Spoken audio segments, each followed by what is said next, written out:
Hi! Today we're going to review the Tarot of Traditions by Los Carabeo. So, bumili ako ng set ng Los Carabeo na tarot. Uunahin natin i-review ito. Sunod to, ito, and then this one.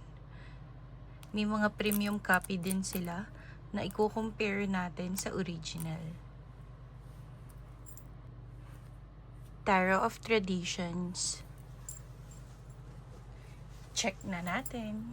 Galing USA, Los Carabeo. So, malaman mong authentic kapag may ganito siya sa ilalim.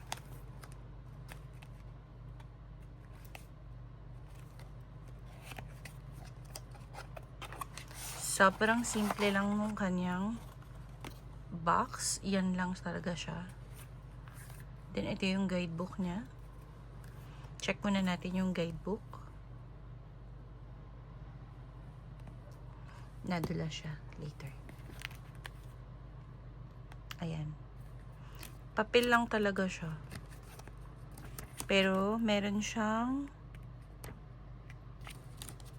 papel lang siya. Kaya lang, may iba-ibang language siya. Wala siyang reverse and upright meaning. Upright meaning lang ang meron siya. Wala siyang reverse meaning. Sobrang simple lang, papel lang talaga. And then this is the tarot cards. Meron siyang isang extra, yung pangalan nung dalawa pala. Isa yung kanilang follow Los Carabeo sa Instagram. And then this is the cards. So actually, ang ganda ng color niya, na-check ko na to.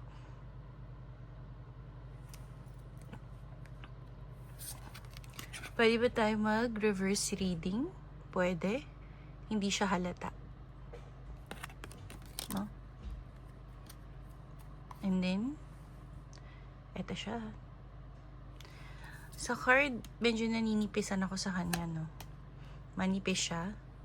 Pero manageable naman. Tsaka, sa price niya, pwede na. So, this is around 1,499 sa peso. Check na natin. Ilalagay ko siya dito sa gilid. Kapag masyadong mabilis, pwede niyong i-pause. Maglalagay ako ng music.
Okay.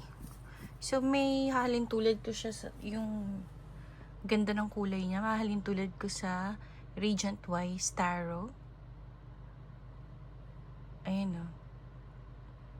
Malinaw na malinaw yung color. Maganda yung kulay niya. Buhay na buhay ba? Ganun.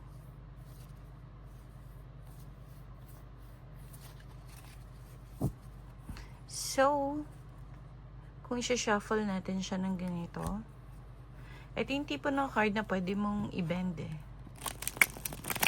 Yung gaganyan ninyo. Kasi manipis siya.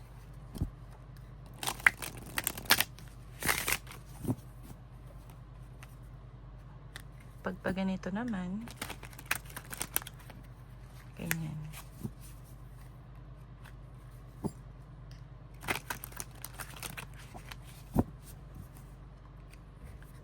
Pag ganyan naman.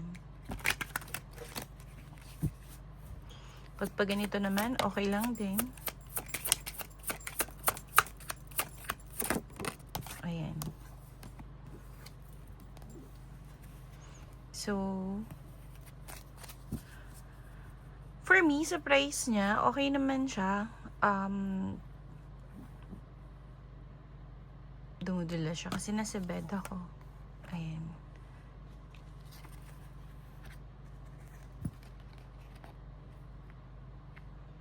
Okay naman siya para sa akin.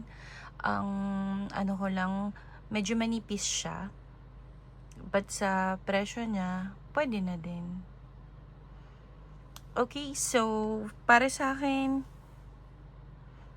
7 out of 10. Kasi yung ganitong klaseng card, actually, pag hindi ka maingat, nagda-dance-dance siya sa mga gilid-gilid. And then, yun lang. So, para sa akin, 7 out of 10. If you have any tarot in mind that you want me to review first, baka available na siya, just let me know. If not, I'll try my best to find it. Okay? So, see you in my next video. Bye!